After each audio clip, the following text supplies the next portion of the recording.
ಎಲ್ಲರಿಗೂ ನಮಸ್ಕಾರ. ಸ್ನೇಹಿತರೆ, ಭವಿಷ್ಯ ದರ್ಪಣ ಚಾನಲ್ಗೆ ಸ್ವಾಗತ.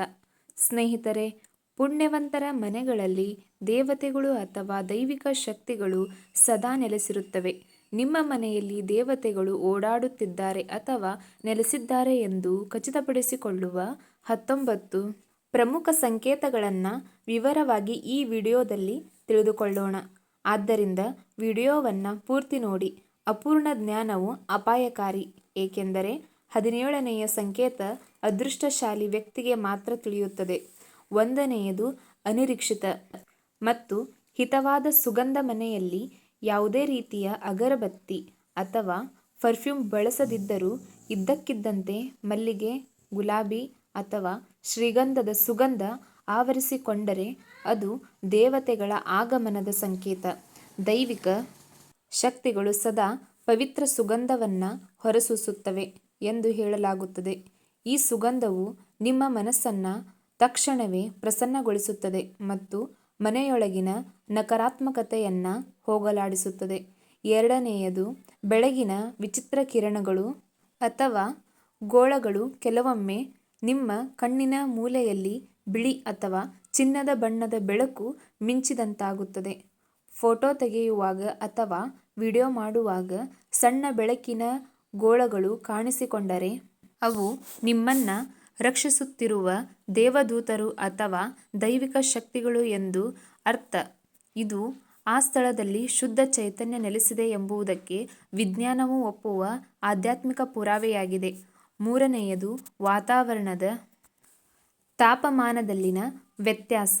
ಮನೆಯವರಿಗೆ ಎಷ್ಟೇ ಸೆಕೆ ಇದ್ದರೂ ಮನೆಯ ಯಾವುದೋ ಒಂದು ನಿರ್ದಿಷ್ಟ ಮೂಲೆಯಲ್ಲಿ ಅಥವಾ ದೇವರ ಕೋಣೆಯಲ್ಲಿ ಇದ್ದಕ್ಕಿದ್ದಂತೆ ಹಿತವಾದ ತಂಪು ಗಾಳಿ ಅಥವಾ ಒಂದು ರೀತಿಯ ದೈವಿಕ ಉಷ್ಣತೆ ಅನುಭವಕ್ಕೆ ಬರುವುದು ದೈವಿಕ ಶಕ್ತಿಯ ಇರುವಿಕೆಯನ್ನು ಸೂಚಿಸುತ್ತದೆ. ಈ ಬದಲಾವಣೆಯು ನಿಮ್ಮ ದೇಹದಲ್ಲಿ ರೋಮಾಂಚನವನ್ನು ಉಂಟುಮಾಡಬಹುದು. ಇದು ದೇವತೆಗಳು ನಿಮ್ಮ ಸನಿಹದಲ್ಲಿದ್ದಾರೆ ಎಂಬುದರ ಗುರುತು. 4ನೇಯದು ಪಕ್ಷಿ ಮತ್ತು ಪ್ರಾಣಿಗಳ ಹಠಾತ್ ಭೇಟಿ. ನಿಮ್ಮ ಬಾಲ್ಕನಿಗೆ ಅಥವಾ ಕಿಟಕಿಯ ಬಳಿ ಪದೇ ಪದೇ ಗುಬ್ಬಚ್ಚಿಗಳು, ಪಾರಿವಾಳಗಳು ಅಥವಾ ಸುಂದರವಾದ ಚಿಟ್ಟೆಗಳು ಬಂದು ಕುಳಿತುಕೊಳ್ಳುವುದು ಒಳ್ಳೆಯ ಲಕ್ಷಣ. ಇವು ದೈವಿಕ ಶಕ್ತಿಗಳ ವಾಹಕಗಳಂತೆ ಕಾರ್ಯನಿರ್ವಹಿಸುತ್ತವೆ ಮತ್ತು ಶುಭ ಸುದ್ದಿಯನ್ನು ತರುತ್ತವೆ.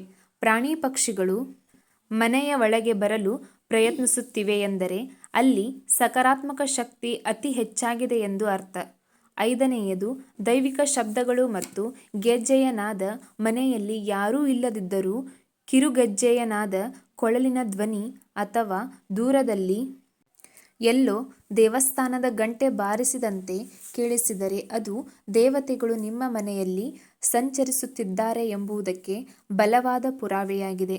ನಿಮ್ಮ ಕರ್ಣೇಂದ್ರಿಯಗಳಿಗೆ ಮಾತ್ರ ಕೇಳಿಸುವ ಈ ಶಬ್ದಗಳು ನಿಮ್ಮನ್ನು ಆಧ್ಯಾತ್ಮಿಕವಾಗಿ ಎಚ್ಚರಿಸುವ ಪ್ರಯತ್ನವಾಗಿರುತ್ತದೆ. 6ನೇಯದು ಚಿಕ್ಕ ಮಕ್ಕಳ ವಿಚಿತ್ರ ನಗು. ಮನೆಯಲ್ಲಿರುವ ಸಣ್ಣ ಮಕ್ಕಳು ಅಥವಾ ಹಸುಗೂಸುಗಳು ಯಾರೂ ಇಲ್ಲದ ಕಡೆ ನೋಡಿ ನಗುವುದು, ಕೈ ಸನ್ನೆ ಮಾಡುವುದು ಅಥವಾ ಮಾತನಾಡುತ್ತಿರುವಂತೆ ತೋರುವುದು ದೇವತೆಗಳ ಸಮ್ಮುಖದಲ್ಲೇ ಸಾಧ್ಯ. ಮಕ್ಕಳು ದೇವರ ಸಮಾನ ಎಂಬ ಮಾತಿನಂತೆ ಅವರಿಗೆ ದೈವಿಕ ಶಕ್ತಿಗಳು ಬೇಗನೆ ಗೋಚರಿಸುತ್ತವೆ, ಏಕೆಂದರೆ ಅವರ ಮನಸ್ಸು ಕಲ್ಮಶವಿಲ್ಲದ ಕನ್ನಡಿಯಂತಿರುತ್ತದೆ.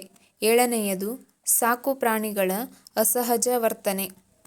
ನಾಯಿಗಳು ಅಥವಾ ಬೆಕ್ಕುಗಳು ಶೂನ್ಯ ಪ್ರದೇಶವನ್ನು ದಿಟ್ಟಿಸಿ ನೋಡುವುದು ಅಥವಾ ಅಲ್ಲಿಗೆ ಹೋಗಿ ವಿನಯದಿಂದ ಬಾಲ ಆಡಿಸುವುದು ದೇವತೆಗಳ ಉಪಸ್ಥಿತಿಯನ್ನು ತೋರಿಸುತ್ತದೆ. ಪ್ರಾಣಿಗಳಿಗೆ ಮನುಷ್ಯರಿಗಿಂತ ಹೆಚ್ಚು ಸೂಕ್ಷ್ಮ ಗ್ರಹಣ ಶಕ್ತಿ ಇರುತ್ತದೆ. ಅವು ಅಗೋಚರ ಶಕ್ತಿಗಳನ್ನು ಕಂಡು ಸಂತೋಷಪಡುತ್ತವೆ ಅಥವಾ ಗೌರವವನ್ನು ಸಲ್ಲಿಸುತ್ತವೆ. 8ನೇಯದು ಅರ್ಥಪೂರ್ಣ ಮತ್ತು ಪವಿತ್ರ ಕನಸುಗಳು. ನಿಮ್ಮ ಕನಸಿನಲ್ಲಿ ಪದೇ ಪದೇ ದೇವರುಗಳು ಕಾಣಿಸಿಕೊಳ್ಳುವುದು ನೀವು ಪ್ರಾರ್ಥಿಸುತ್ತಿರುವಂತೆ ಅಥವಾ ಯಾವುದೋ ದೇವಸ್ಥಾನಕ್ಕೆ ಭೇಟಿ ನೀಡುತ್ತಿರುವಂತೆ ಭಾಸವಾದರೆ ದೇವತೆಗಳು ಕನಸಿನ ಮೂಲಕ ನಿಮಗೆ ಮಾರ್ಗದರ್ಶನವನ್ನು ನೀಡುತ್ತಿದ್ದಾರೆ ಎಂದರ್ಥ. ಇಂತಹ ಕನಸುಗಳು ನಿಮ್ಮ ಜೀವನದ ದೊಡ್ಡ ಸಮಸ್ಯೆಗಳಿಗೆ ಪರಿಹಾರವನ್ನು ಸೂಚಿಸಬಹುದು. 9ನೇಯದು ಪೂಜೆಯ ವೇಳೆ ದೈವಿಕ ಆಶೀರ್ವಾದ. ನೀವು ದೇವರಿಗೆ ಮನಪೂರ್ವಕವಾಗಿ ಪ್ರಾರ್ಥಿಸುತ್ತಿರುವಾಗ ದೇವರ ಫೋಟೋದಿಂದ ಅಥವಾ ವಿಗ್ರಹದಿಂದ ಹೂವು ಕೆಳಗೆ ಬಿದ್ದರೆ ಅದನ್ನು ದೇವತೆಗಳ ಪ್ರತ್ಯಕ್ಷ ಆಶೀರ್ವಾದ ಅಥವಾ ಪ್ರಸಾದ ಎಂದು ಪರಿಗಣಿಸಲಾಗುತ್ತದೆ. ನಿಮ್ಮ ಸಂಕಲ್ಪವು ಶೀಘ್ರದಲ್ಲಿ ಈಡೇರಲಿದೆ ಎಂಬುದರ ಸಂಕೇತವಾಗಿರುತ್ತದೆ. 10ನೇಯದು ಏಂಜಲ್ ಸಂಖ್ಯೆಗಳ ದರ್ಶನ. ನೀವು ಗಡಿಯಾರವನ್ನು ನೋಡಿದಾಗ 11:11 ಗಂಟೆ 22 ನಿಮಿಷ 22 ಸೆಕೆಂಡ್ ಅಥವಾ ನಿಮ್ಮ ಮೊಬೈಲ್ನಲ್ಲಿ ಪದೇ ಪದೇ ಒಂದೇ ರೀತಿಯ ಅಂಕಿಗಳು ಕಾಣಿಸುವುದು ಕಾಕತಾಳೀಯವಲ್ಲ. ಇದು ವಿಶ್ವದ ಶಕ್ತಿಗಳು ಅಥವಾ ದೇವತೆಗಳು ನಿಮ್ಮೊಂದಿಗೆ ರೀತಿಯಾಗಿದೆ. ಈ ಸಂಖ್ಯೆಗಳು ನೀವು ಸರಿಯಾದ ಹಾದಿಯಲ್ಲಿದ್ದೀರಿ ಎಂದು ನೆನಪಿಸುತ್ತವೆ. 11ನೇಯದು ಅಪಾರವಾದ ಮಾನಸಿಕ ಶಾಂತಿ.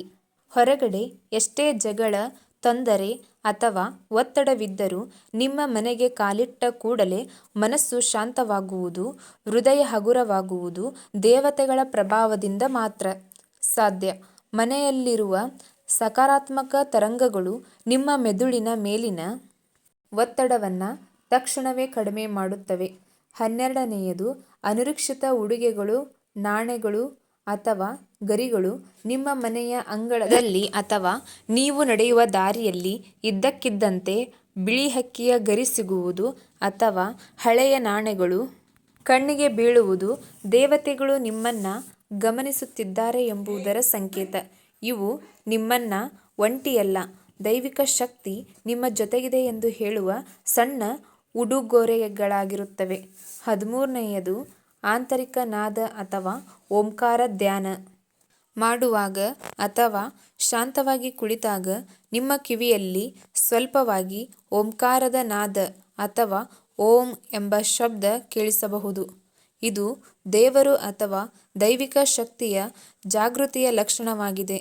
ಇದು ನಿಮ್ಮ ಆತ್ಮವು ಪರಮಾತ್ಮನೊಂದಿಗೆ ಸಂಪರ್ಕ ಸಾಧಿಸಲು ಸಿದ್ಧವಾಗಿದೆ ಎಂಬುದನ್ನು ಸೂಚಿಸುತ್ತದೆ.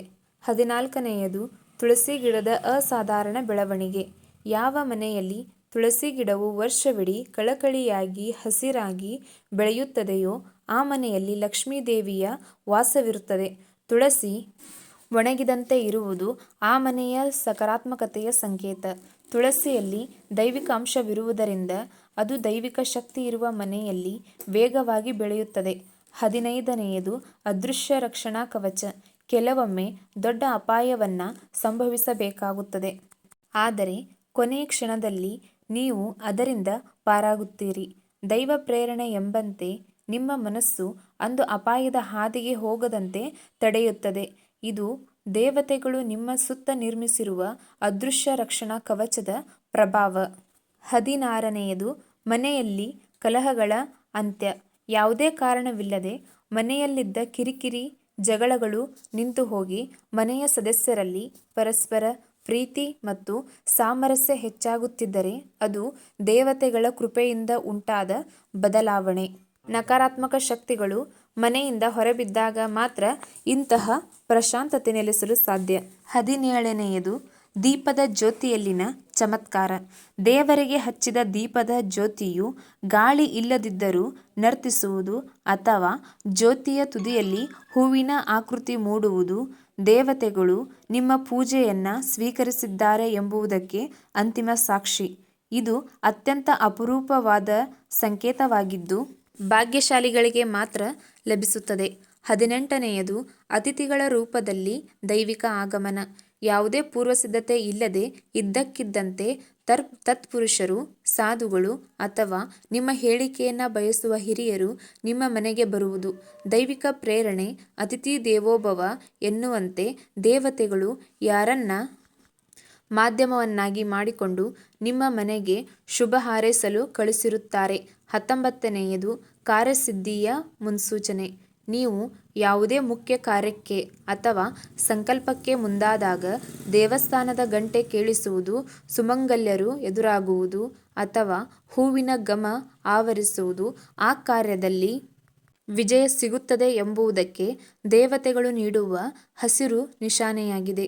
ದೇವತೆಗಳ ಈ ಶಕ್ತಿಯನ್ನು ಹೊಲಿಸಿಕೊಳ್ಳಲು ಮನೆಯನ್ನು ಯಾವಾಗಲೂ ಸ್ವಚ್ಛವಾಗಿಡಿ ಮತ್ತು ಸಕಾರಾತ್ಮಕ ಆಲೋಚನೆಗಳನ್ನು ಬೆಳೆಸಿಕೊಳ್ಳಿ. ಈ ಮಾಹಿತಿ ನಿಮಗೆ ಉಪಯುಕ್ತ ಅನಿಸಿದರೆ ವಿಡಿಯೋಗೆ ಒಂದು ಲೈಕ್ ಮಾಡಿ, ಹಾಗೆ ಜೈ ಲಕ್ಷ್ಮೀ ಮಾತಾ ಎಂದು ಕಾಮೆಂಟ್ ಮಾಡಿ. ಎಲ್ಲರಿಗೂ ಧನ್ಯವಾದಗಳು.